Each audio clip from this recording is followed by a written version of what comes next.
ओम शांति। मस्तक सिंहासन पर मैं आत्मा विराजमान हूँ। मुझ आत्मा से दिव्य शक्तियाँ निकल रही हैं। मैं आत्मा रूहानी सेवादारी हूँ। मुझ आत्मा से दिव्य शुद्ध वाइब्रेशन फैल रहा है।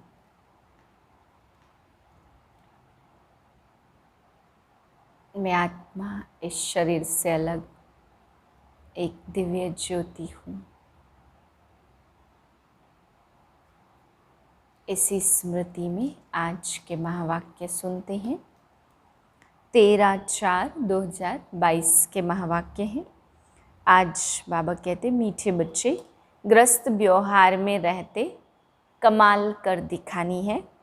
शिष्टाचारी देवता बनने और बनाने की सेवा करनी है। प्रश्न राजाई के वर्षे का अधिकार किन बच्चों को प्राप्त होता है? उत्तर है जो बाप के समीप संबंध में आते हैं, अपनी चलन और आमदनी का पूरा समाचार बाप को देते हैं। ऐसे मातेले बच्चे ही राजाई के वर्षे का अधिकार प्राप्त करते हैं। जो बाप के आगे आते ही नहीं, अपना समाचार सुनाते ही नहीं, उन्हें राजाई का वर्षा मिल नहीं सकता। वह है सौतेले बच्चे। बाबा कहते बच्चे अपना पूरा समाचार दो, तो बाबा समझे यह क्या सर्विस कर रहे हैं। बाबा बच्चों को हर हालत में ऊंच पद पाने का पुरुषार्थ कराते हैं। गीत है कौन आया मेरे मन के द्वारे। ओम शांति। बच्चे जानते परमपिता परमात्मा शिव से हमारा क्या संबंध है। परमपिता तो कहते ही हैं पतित पावन अक्षर भी डाल दो।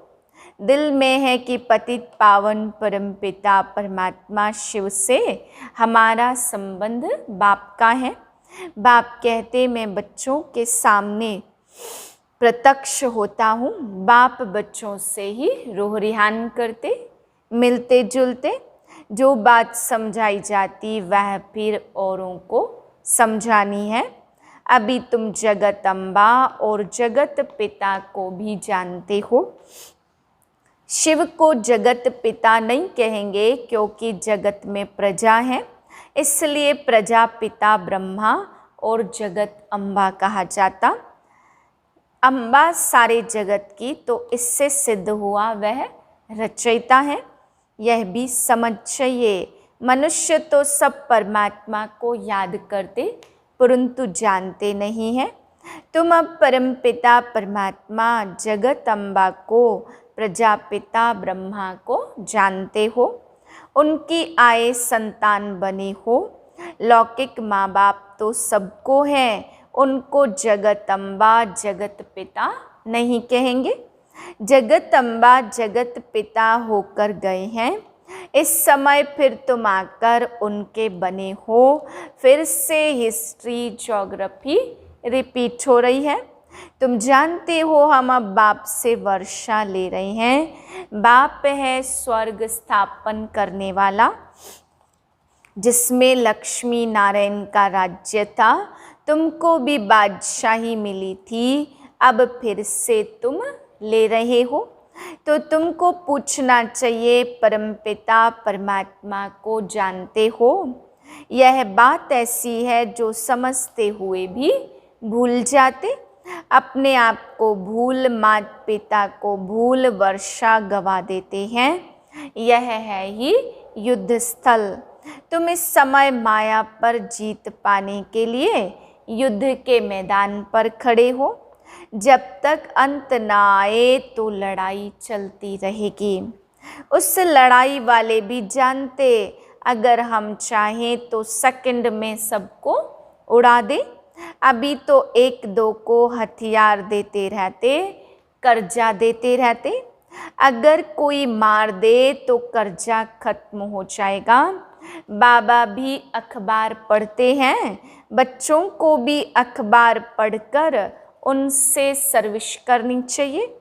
बाबा से पूछना चाहिए, बाबा आप तो मालिक हो, फिर रेडियो क्यों सुनते हो? अब बच्चे मालिक तो शिव बाबा है, हमको कैसे पता पड़े कि वायुमंडल क्या है, कहाँ तक लड़ाई आदि के आसार हैं। इस समय गपोड़े तो बहुत मारते हैं, सदाचार कमेटियाँ बनाते, उनको लिखना चाहिए यह दुनिया ही भ्रष्टाचारी है। बच्चों में भी नंबरवार है। तुम सबसे पूछो कि परमपिता परमात्मा से आपका क्या संबंध है। जैसे क्रिश्चियन जानते क्राइस्ट ने फलाने समय पर जन्म लिया, अच्छा उनके आगे कौन थे?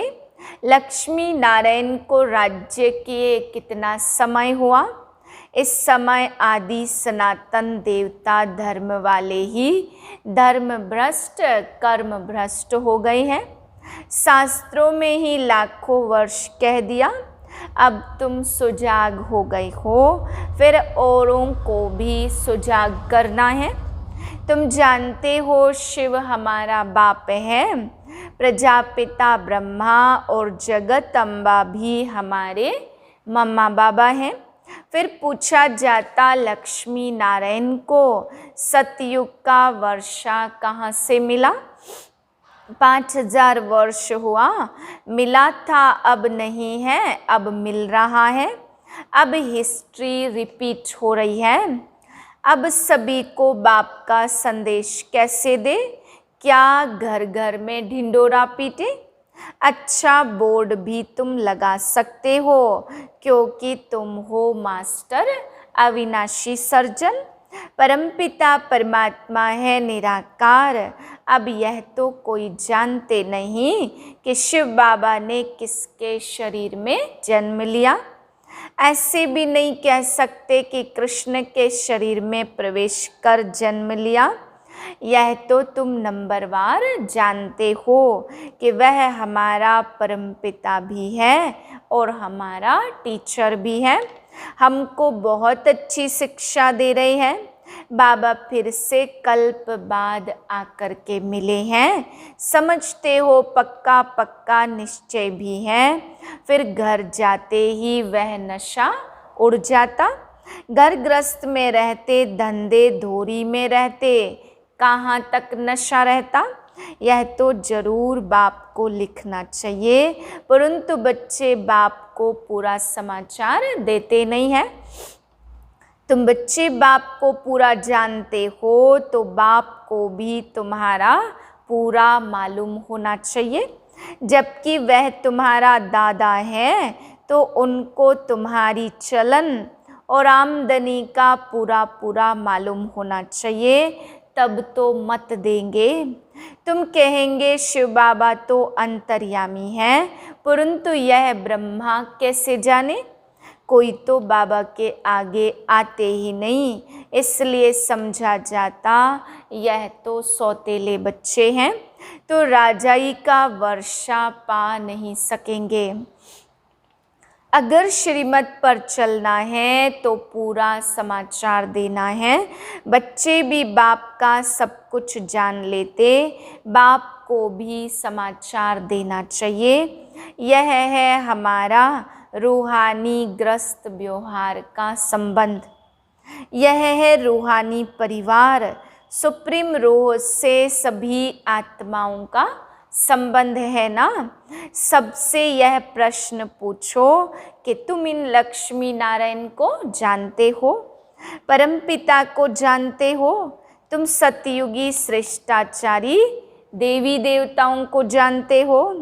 तुम लिख सकते हो, इन सब बातों को जानने से तुम श्रेष्ठाचारी बन सकते हो, नहीं तो कदाचित बन नहीं सकते। ऐसी ऐसी सर्विस करने से तुम ऊंच पद पा सकते हो।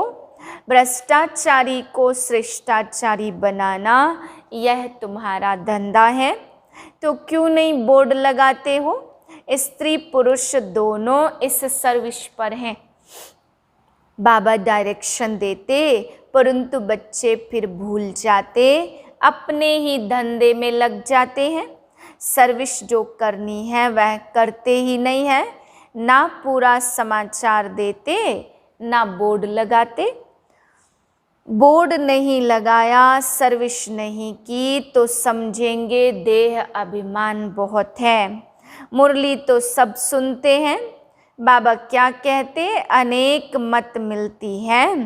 प्रदर्शनी के लिए बाबा कहते, बच्चे गर्मी है तो पहाड़ी पर जाकर प्रबंध करो। अब देखे कहाँ से समाचार आता कि बाबा हम यह प्रबंध कर सकते हैं। जानकारी है तो जाकर हॉल व धर्मशाला लेकर प्रबंध रचना है। तो बहुतों को संदेश मिला, यहाँ भी बोर्ड लगा हुआ हो, ज्ञान सागर पतित पावन, निराकार परमात्मा से तुम्हारा क्या संबंध है। फिर जगत अम्बा जगत पिता से तुम्हारा क्या संबंध है। वह क्या देंगे, जरूर जगत का मालिक बनाएंगे ना। बरोबर तुम अब बन रहे हो, कल्प पहले भी बने थे। तुम यह बोर्ड लिख दो तो फिर और सब प्रश्न ही खत्म हो जाएंगे। लक्ष्मी नारायण को यह विश्व के मालिक बने का वर्षा कैसे मिला, पूछने वाला तो जरूर जानता होगा। अगर इतनी सर्विस नहीं करेंगे तो गद्दी पर कैसे बैठेंगे। यह राजयोग है नर से नारायण बनने का, प्रजा बनने का नहीं। क्या तुम यहाँ प्रजा बनने आए हो। बाबा के पास समाचार आए तो बाबा समझे यह सर्विस कर रहे हैं। न घर का न सर्विस का समाचार देंगे तो कैसे समझेंगे कि यह विजयमाला में आएंगे। निश्चय बुद्धि विजयंती और संशय बुद्धि विंशंती। तुम जानते हो अभी हमारी राजधानी स्थापन हो रही है। उस राजधानी में ऊंच पद पाने का तुम बच्चों को पुरुषार्थ करना है, परंतु कोई की तकदीर में नहीं है तो टीचर क्या कर सकता। तुमने ही ऐसे खोटे कर्म किए जो तुम्हें भोगना पड़ता। मम्मा ने अच्छे कर्म किए तो कितना अच्छा अटेंशन से मम्मा ने ऊंच पद प्राप्त किया। तुम बच्चों को हर हालत में खूब पुरुषार्थ करना चाहिए। बाबा ने राय दी है बोर्ड बनाए लगाना चाहिए और छोटे छोटे पर्चे बनाकर बांटने चाहिए कि इन लक्ष्मी नारायण को जानने से तुम यह श्रेष्ठाचारी देवता बन जाएंगे। शुभ कार्य में देरी नहीं करनी चाहिए।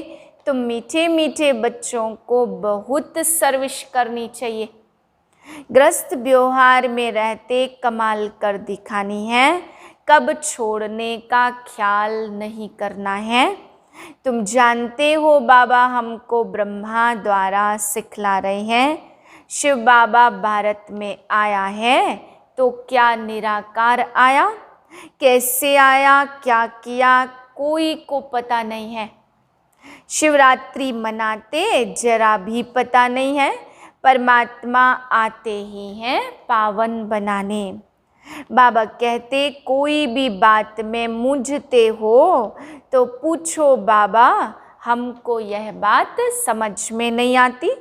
84 जन्मों का राज भी समझाया, वर्णों में भी आना है।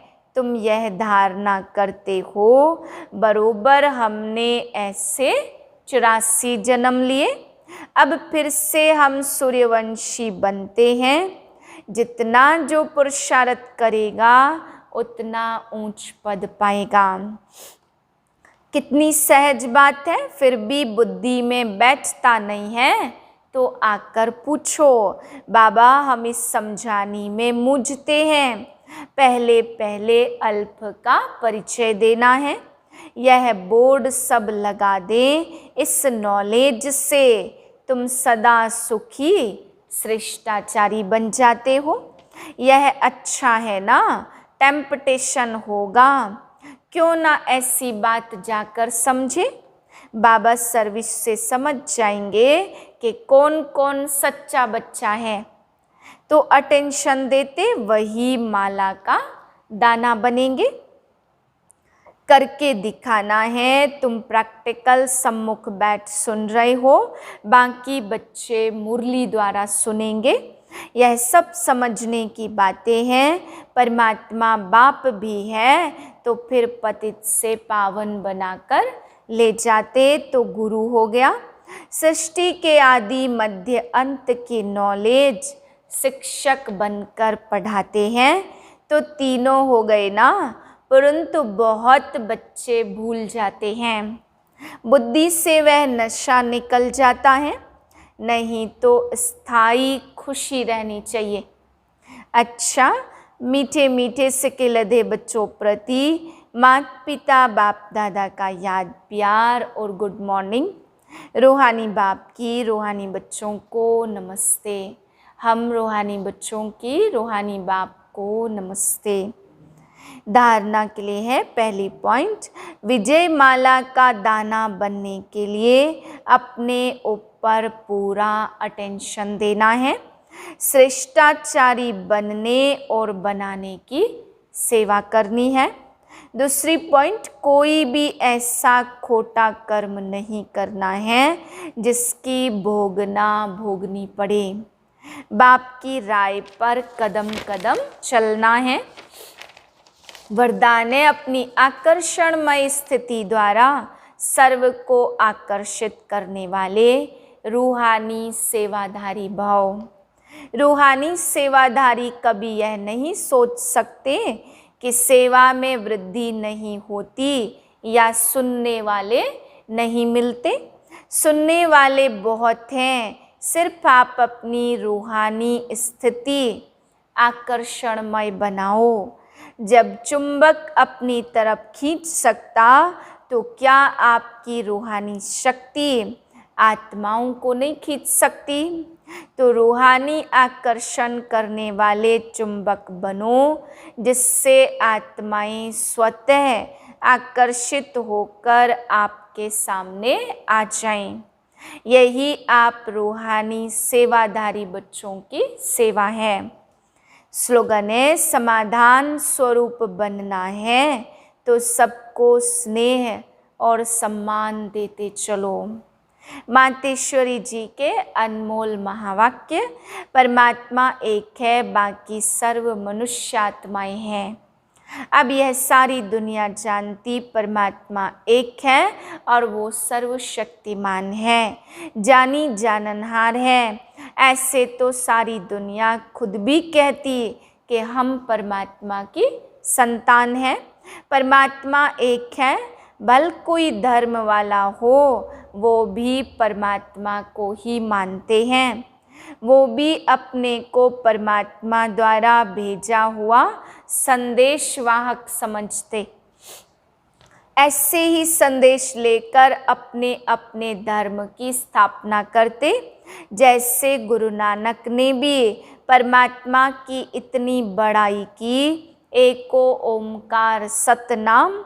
एको ओमकार का अर्थ है परमात्मा एक है, सतनाम अर्थात उसका नाम सत्य है।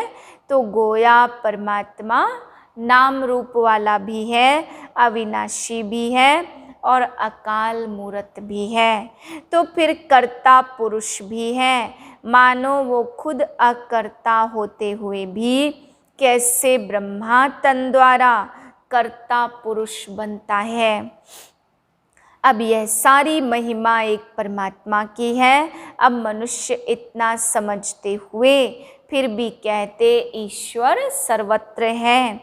अहम आत्मा सो परमात्मा, अगर सभी परमात्मा ठहरे फिर एको ओमकार। यह महिमा किस परमात्मा की करते? इससे सिद्ध है कि परमात्मा एक है। अच्छा, ओम शांति।